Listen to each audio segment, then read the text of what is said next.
In today's video, I'm going to teach you how to connect Zapier Manager to Microsoft Outlook. This tutorial will be concise and straightforward, taking you through each step so you can integrate these powerful tools to streamline your workflow.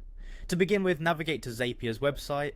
Once you're there, look towards the top right corner of the page and click on the login button. For a seamless login process, choose to log in using your Google account. This not only simplifies the login, but also ensures you have quick access.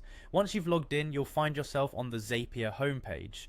This is where we will start building the connection between Zapier Manager and Microsoft Outlook. On this page, you will see a button labeled Create. Go ahead and click on that.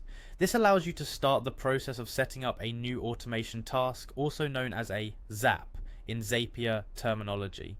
After clicking Create, the next step is to click on Zaps. This is a crucial step as it takes you to the Zaps dashboard where you can manage and create automations.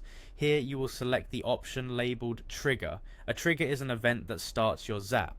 In the search bar that appears next, type the word Manager. This search will help you locate the Zapier Manager, which we'll use to set up the workflow trigger.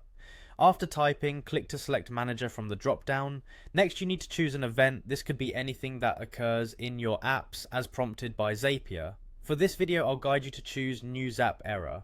This option is useful for those who want to monitor any errors happening in their automations. Once you've selected your event, click Test to ensure everything is set up correctly.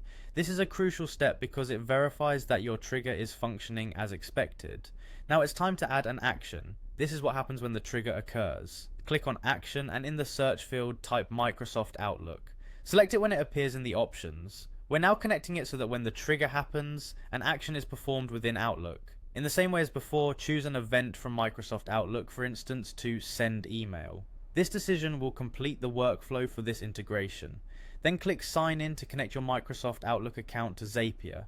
Follow any prompts to authorize this connection. With everything connected, click Test again to verify that this portion of the Zap is functioning correctly. And just like that, you're ready to finalize the setup. End by clicking the Publish button, which activates your Zap, making it ready to automate tasks between Zapier Manager and Microsoft Outlook. And there you have it, you've successfully connected Zapier Manager to Microsoft Outlook, creating a powerful automation to streamline your email and workflow processes. Thank you for watching, and I hope this tutorial has been helpful in enhancing your productivity setup.